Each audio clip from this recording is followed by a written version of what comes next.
The Sawmill outside Timber Falls, Oregon Territory, was a place where dreams went to die in clouds of sawdust and the endless screech of cutting blades. 14-year-old Matt Carson knew this better than most, having spent the last 4 years of his life carrying lumber loads that would challenge grown men. His small back bent under burdens that grew heavier with each passing day. "Move faster, boy," shouted Foreman Burke, his voice cutting through the din of the mill machinery. "That lumber won't carry itself to the loading dock." Matt adjusted his grip on the heavy wooden beam, his calloused hands bleeding from splinters and rough handling. At 14, he was one of the strongest workers in the mill, not because nature had made him so, but because for years of brutal labor had forced his body to adapt or break. "Yes, sir, Mr. Burke," Matt gasped, his lungs burning from the sawdust-filled air. "Just need to catch my breath for a second. No time for breathing," Burke snarled, raising his hand threateningly. "You're already behind quota, and Mr. Jameson doesn't pay for lazy workers." Matt flinched but continued working. He had learned long ago that arguing only made things worse. For 4 years, ever since his parents died in a logging accident and he was sold to the mill to pay off their supposed debts, Matt had endured 16-hour workdays carrying lumber loads that should have been handled by teams of oxen. The other child workers in the mill were in similar situations, boys as young as 8, all orphans or from families too poor to refuse the mill owner's offer of a few dollars in exchange for their son's labor. They slept in a barracks that was little more than a shed, ate watery soup and stale bread, and lived with the constant threat of accidents from the dangerous machinery. "Matt," whispered Tommy Rodriguez, a 12-year-old who worked the smaller timber loads, "did you hear what happened to Billy?" Matt's heart sank. Billy Henderson had been one of the older boys, 16 and hoping to earn his freedom when he turned 18. "What happened?" "Accident yesterday with the big saw. Lost 3 fingers on his right hand. Mr. Jameson says he can't work no more, so they're gonna turn him out with no money and nowhere to go." Matt felt his stomach clench with familiar fear. Cyrus Jameson was the mill owner, a cruel man who saw the child workers as nothing more than cheap, replaceable labor. Any boy who couldn't work was simply discarded like a broken tool. "We gotta get out of here." "Tommy," Matt whispered desperately, "before something happens to us too." "Where would we go?" Tommy replied hopelessly. "We got no money, no family, nowhere to run. And if they catch us, Mr. Burke says they'll beat us worse than ever." Their conversation was interrupted by the sound of the noon whistle, signaling the brief break that passed for their lunch period. The boys sat outside the mill, sharing their meager meal of bread and water, when Matt noticed a lone rider approaching on the dusty road. The stranger was a man in his 40s, with weathered features and kind eyes that spoke of someone who had worked hard but hadn't let the world make him cruel. His clothes were simple but well made, and his horse was clearly well cared for. "Afternoon, boys," the stranger said as he dismounted near the mill office. "Name's Robert Hayes. I'm looking for the mill owner. Got some business to discuss." Matt watched with interest as Cyrus Jameson emerged from his office, his oily smile fixed in place as he prepared to deal with what he clearly hoped was a potential customer. "Mr. Hayes," Jameson called out enthusiastically. "Cyrus Jameson, owner of Timber Falls Mill. How can I help you today?" "I'm in the market for lumber," Hayes replied, his sharp eyes taking in the mill operation and the group of exhausted-looking children. "Heard you might have quality timber available, the finest in the territory," Jameson assured him, "and competitive prices too. My workers are the most efficient you'll find anywhere." Hayes' attention was drawn to Matt, who was struggling to lift a beam that was clearly too heavy for his thin frame. The man's expression changed as he took in the boy's condition, hollow-eyed, malnourished, bearing the unmistakable marks of someone who had been worked beyond his physical limits. "That's quite a load for someone so young," Hayes observed, his voice carefully neutral though. "The boy is stronger than he looks," Jameson said dismissively. "Been working here for years. Knows the business inside and out." Hayes approached Matt, noting the way the boy flinched slightly at the presence of another adult. "Son, what's your name?" "Matthew Carson, sir," Matt replied, his voice hoarse from breathing sawdust all morning. "How old are you, Matthew?" "14, sir." Hayes's jaw tightened almost imperceptibly. "And how long have you been working here?" Matt glanced nervously at Foreman Burke, who was watching the conversation with obvious displeasure. "For years, sir, ever since my folks died in the logging accident." "For years," Hayes repeated quietly, his eyes hardening as he processed the implications. A 10-year-old boy forced into mill work, carrying loads that would challenge grown men.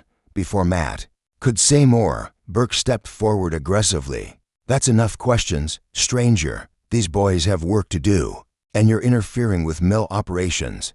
Hayes stood up slowly, his full height and obvious physical strength causing Burke to take an involuntary step backward.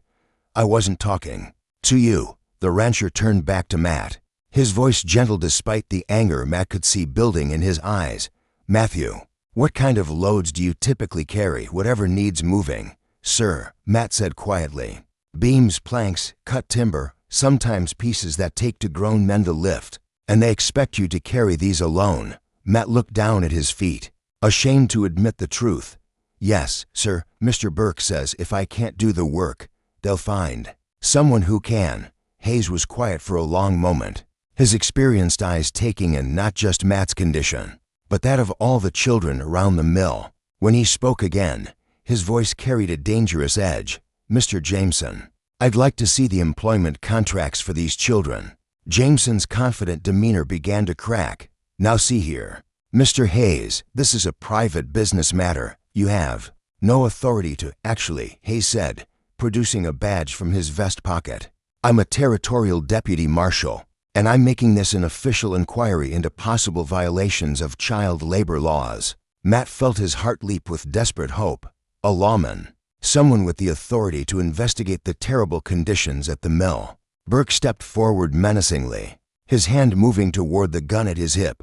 "Marshal or not, you got no business here. These boys are legally bound to work off their families' debts." Hayes's own hand moved to his weapon, but his voice remained calm. "Mr. Burke, I suggest you think very carefully before you draw that gun.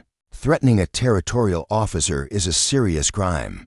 The tension in the mill yard was thick as sawdust. Matt and the other children watched with a mixture of hope and terror as the confrontation unfolded. "Matthew," Hayes said without taking his eyes off Burke, "you said your parents died in a logging accident. Were they working for this mill when it happened?" "Yes, sir," Matt replied, his voice barely above a whisper. "And after they died, Mr. Jameson took you as a worker to pay off their debt?" "Yes, sir. He said I owed him for their lost equipment, for the cost of the accident, for all kinds of things." Hayes's expression grew even more grim. "Son, under territorial law, debts don't pass from parents to children, and no child under the age of 16 can be bound to labor contracts without proper legal guardianship and territorial oversight." Jameson's face had gone pale. "Now see here, Marshal Hayes, there may have been some administrative oversights, but everything here is perfectly legal." "No," Hayes said firmly, "it's not. Matthew, would you like to come with me? I can offer you honest work, fair wages, and most importantly, the chance to be treated like the young man you are instead of a beast of burden." Matt looked at the man who was offering him something he had almost forgotten existed: hope.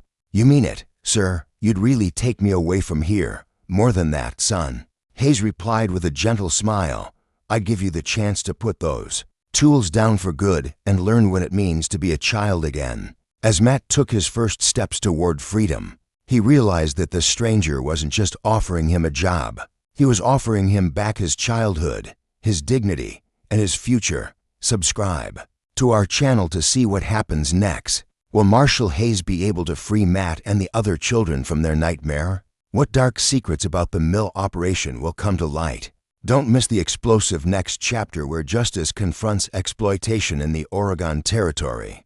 Marshal Robert Hayes' investigation into the Timber Falls Mill revealed a systematic operation that exploited orphaned and destitute children in ways that shocked even his experienced conscience. What he had initially thought was simple child labor turned out to be a carefully orchestrated scheme that trapped vulnerable boys in what amounted to slavery. "Matthew," Hayes said gently as he interviewed the boy in the privacy of the mill office, which he had commandeered for his investigation. "I need you to tell me exactly how you came to work here." Matt's voice was steady despite his obvious fear. As he recounted his story, "After Ma and Pa died in the logging accident, Mr. Jameson came to me with papers, said the accident was their fault, that they owed the company money for damaged equipment and lost timber." Hayes took careful notes, his anger growing with each detail. "Did you understand what you were signing?" "I couldn't read most of it, sir. I was only 10. Mr. Jameson said it was just paperwork to make everything legal, that I'd work for a few years and then be free to go." "And how have you been treated since then?" Matt's composure wavered as he described 4 years of brutal labor, inadequate food, dangerous working conditions, and constant fear. "Mr. Jameson says we're lucky to have work at all. Says orphans like us would starve without his generosity." Hayes studied the boy's thin frame and the calluses that covered his hands like armor. "Built from years of suffering." "Matthew, when did you last have a day off, a chance to just be a child?" Matt had to think about it. "I can't remember, sir. Maybe Christmas when the mill was closed for repairs. But even then, we had to clean and maintain the equipment." The marshal's investigation continued throughout the day, and with each interview, the picture became clearer and more disturbing. The contracts that bound the children were fraudulent documents that created fictional debts and illegal terms of service. The boys worked in the most dangerous parts of the mill, often for 16 hours a day, with minimal food and no medical care. Most horrifying of all, Hayes discovered that several children had died in accidents over the past 4 years, deaths that had been covered up to avoid territorial oversight. "Mr. Jameson," Hayes said as he confronted the mill owner in the late afternoon, "I'm placing you under arrest for human trafficking, child endangerment, fraud, and conspiracy to violate territorial labor laws." Jameson's face had gone white with panic. "You can't prove any of that. Those contracts are legal, and those boys have been treated fairly." Contracts signed by 10-year-olds under duress, creating fictional debts, and binding minors to dangerous labor without proper legal guardianship. Hayes shook his head grimly. No court in the territory would uphold them. The confrontation was interrupted by the sound of approaching horses. Through the office window, Hayes could see Sheriff Morrison from the county seat riding up with several deputies, clearly responding to word of the investigation. "Sheriff Morrison," Hayes said as the lawman entered the office, "good timing. I've uncovered a systematic child labor operation that violates multiple territorial and federal laws." Sheriff Morrison, a man whose weathered face showed the wisdom of long experience, studied the evidence Hayes had compiled. "Marshal, these are serious charges. Are you certain of your facts?" "Dead certain," Hayes replied, gesturing toward Matt, who stood quietly nearby. "This boy has been forced to carry lumber loads that would challenge grown men, working 16-hour days since he was 10 years old." Morrison approached Matt with paternal kindness. "Son, is this true?" "Yes, sir," Matt replied, his voice gaining strength as he realized that honest lawmen were finally listening to his story. "All of us boys have been working like that. Mr. Jameson says we owe him money for our parents' accidents. And you've been doing this for 4 years. Matt nodded, then found the courage to say more. "Sheriff, it ain't just me. There's a dozen other boys here, some younger than I was when I started, and the ones who get hurt or sick, Mr. Jameson just throws them out with nothing." Sheriff Morrison's expression darkened as he processed the implications. "Marshal Hayes, what do you need from me?" "Help securing the evidence and making sure these children are properly cared for while we sort out their legal status," Hayes replied. "And I want a full investigation into how many other operations like this might exist in the territory." As Jameson and Burke were placed under arrest, Hayes turned his attention to the most important matter, the welfare of the children who had been trapped in this nightmare. "Boys," he announced to the gathered children, "you're all free to go. The contracts that bound you here are illegal and void." But Tommy Rodriguez voiced what they were all thinking. "Marshal, sir, where can we go? Most of us got no family, no money, nowhere to live." Hayes had been thinking about this problem throughout his investigation. "Well, Tommy, that's something we're going to figure out together. But first, let's get you all properly fed, examined by a doctor, and cleaned up.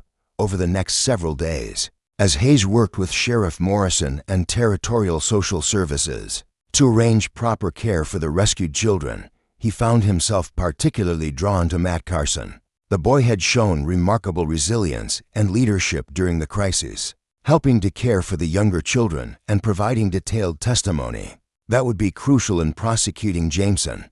"Matthew," Hayes said one evening as they sat by a campfire outside the abandoned mill, "you've been through more hardship than most men face in a lifetime. What do you want to do with your freedom?" Matt was quiet for a long moment, staring into the flames. "Marshal Hayes, sir, I want to make sure this never happens to other kids. I want to help stop people like Mr. Jameson from hurting children." Hayes smiled at the boy's noble answer. "That's an admirable goal, Matt. But you're still young. You need someone to take care of you, help you get a proper education, teach you skills you'll need for whatever you decide to do with your life." "I know, sir, but who's gonna want a mill boy like me? Someone who's been carrying lumber since he was 10. Hayes had been wrestling with this question himself. His ranch was successful but lonely, and he had always regretted never having children of his own. Matt reminded him of himself at that age, full of potential but needing guidance and opportunity. "Matthew," Hayes said carefully, "how would you feel about coming to live at my ranch? I could use help with the cattle and horses, and in return, I could make sure you get proper schooling and learn skills that don't involve carrying loads too heavy for your shoulders." Matt's eyes widened with disbelief. "You mean it, sir? You'd really take me in? More than that, son, if you're willing, I'd like to adopt you legally, give you a real family and a chance to be the young man you were meant to be. Before this place stole your childhood." Matt's composure finally broke, and tears streamed down his face as he processed the magnitude of what Hayes was offering. After 4 years of believing he was worthless except for his ability to carry heavy loads, someone was offering him a family and a future. "Yes, sir," Matt whispered through his tears. "I'd be honored to be your son. And sir, what is it, Matt? I promise I'll work hard on your ranch, but it'll feel good to work because I want to, not because I have to." Hayes put his arm around the boy's shoulders, feeling a completeness he had never experienced before. "Son, the only thing I want you to carry from now on is the knowledge that you're loved, valued, and free to become whoever you choose to be." Subscribe to our channel to see the heartwarming conclusion. How will Matt adapt to life on Hayes' ranch? What challenges will they face as father and son? Don't miss the final chapter that shows how a boy who carried timber can learn to carry hope instead. 3 years had passed since Marshal Robert Hayes had rescued 14-year-old Matt Carson from the hell of Timber Falls Mill, and the transformation in both their lives had been extraordinary. Matt, now 17, had grown tall and strong under Hayes' patient care, but more importantly, he had learned to carry hope instead of heavy burdens, confidence instead of fear, and dreams instead of despair. The Hayes Ranch had prospered under their joint management, but it had become known throughout Oregon Territory for something even more valuable than its successful cattle operation. It was a place where young people who had been broken by exploitation could learn to heal and rebuild their lives. "Dad," Matt called out one autumn morning as he rode up to the ranch house, his face bright with excitement. The word "Dad" still filled both of them with warmth, representing the family bond they had chosen to build together. "Morning, son," Hayes replied, with a smile, emerging from the barn where he had been checking on a mare about to foal. "You look like you've got news." "The best kind," Matt said, dismounting and waving a letter. "Sheriff Morrison writes that the territorial legislature has passed the Child Labor Protection Act. No more children under 16 working in dangerous industries, mandatory education requirements, and regular inspections of all operations that employ minors." Hayes felt his chest swell with pride, knowing that Matt's testimony and the evidence they had gathered had been instrumental in pushing through this landmark legislation. "Son, do you realize what this means?" "It means no other kid will have to go through what I went through," Matt replied with deep satisfaction. "No more 10-year-olds carrying lumber loads. No more children working 16-hour days in dangerous mills." Their conversation was interrupted by the sound of approaching riders. Hayes looked up to see Sheriff Morrison himself leading a group. That included several other lawmen and what appeared to be 3 young people, Robert, Matt. Sheriff Morrison called out as they reached the ranch, "Good to see you both. I've brought some folks who need your particular expertise." The 3 young people stayed close to Morrison's horse, their eyes showing the familiar wariness of those who had learned not to trust adults. Hayes recognized the look immediately. It was the same expression Matt had worn 3 years ago. "What's the situation, Jim?" Hayes asked, though he suspected he already knew. "Illegal logging operation up near Portland," Morrison replied grimly. "They've been using child workers in conditions that make the old mill look humane.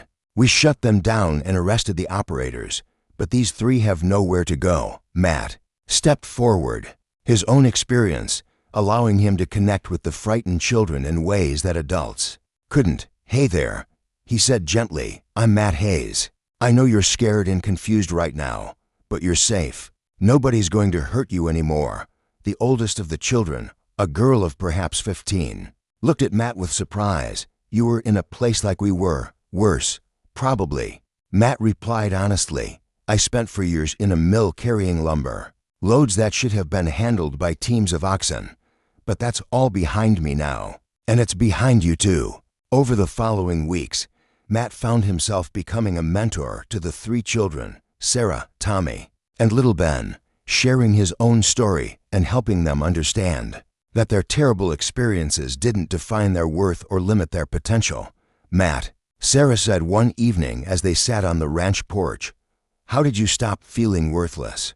How did you learn that you were more than just someone to carry heavy things?" Matt thought carefully about his answer, remembering his own difficult journey from victim to survivor to someone who could help others. "Sarah, it wasn't easy. For a long time, I believed what they told me, that I was just a mill boy, that carrying lumber was all I was good for. But my dad, Robert, he showed me something different."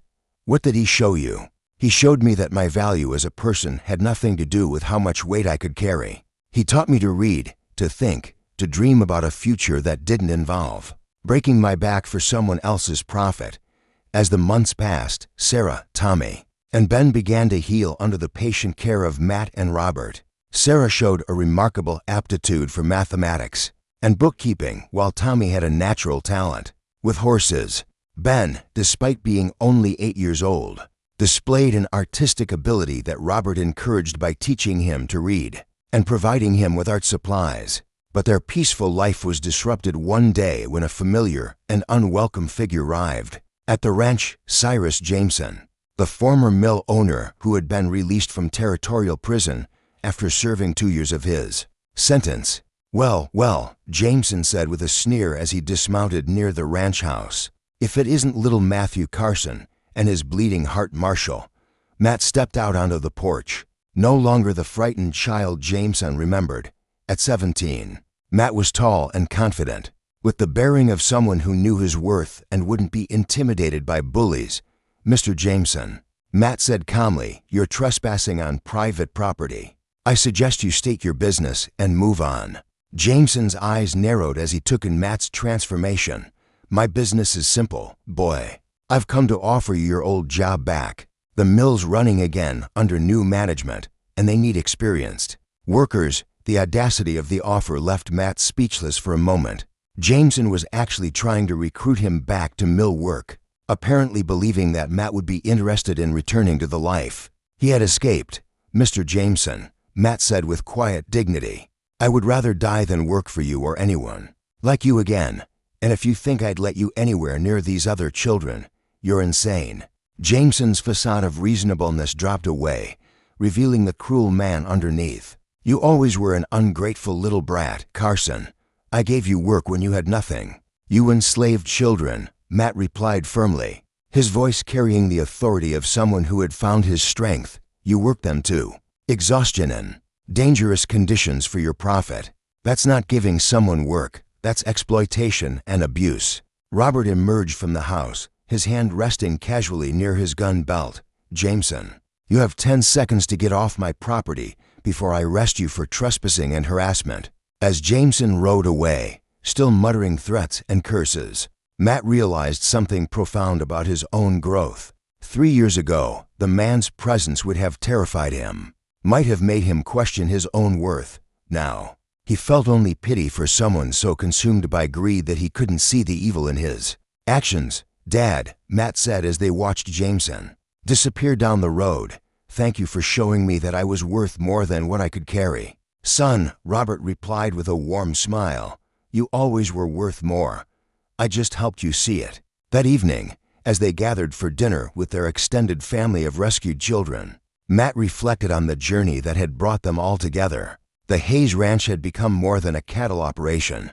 It had become a symbol of hope and healing, a place where children learned that their past didn't determine their future. "Dad," Matt said as they prepared to head inside, "I've been thinking about expanding our program. What if we partnered with other ranches and businesses to create apprenticeships for young people who've been exploited?" Robert nodded approvingly. "That's an excellent idea, son. Your experience could help create opportunities for dozens of children to learn trades and build honest lives. And maybe," Matt added thoughtfully, "we could work with the territorial government to create better laws protecting children. Make sure that what happened to us never happens to anyone else." "Matt," Robert said with pride, "your father would be amazed to see the man you've become. From someone who carried lumber to someone who carries hope for others." Years later, Matt Hayes would become the territory's first child welfare inspector, helping to establish programs and laws that protected vulnerable young people. Throughout the Northwest, the ranch would continue to serve as a model for rehabilitation and education, proving that children who had been broken by exploitation could not only heal, but could become leaders in protecting others.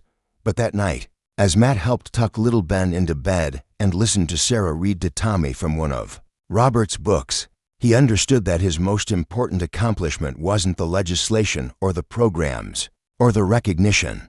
It was the simple fact that 3 more children were learning what he had learned, that they were valuable not for what they could carry, but for who they were as human beings. The boy who had once carried lumber loads that crushed his spirit had grown into a man who carried something far more precious: the knowledge that every child deserves protection, love, and the chance to become whoever they choose to be. Subscribe to our channel for more inspiring stories from the American frontier. This incredible tale of Matt and Robert proves that the heaviest burdens we carry are often the ones placed on us by others.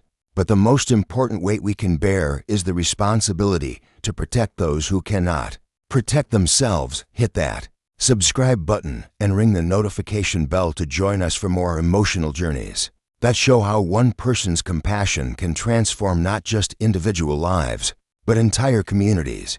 Share this story with someone who needs to be reminded that true strength comes not from what we can carry, but from what we choose to put down.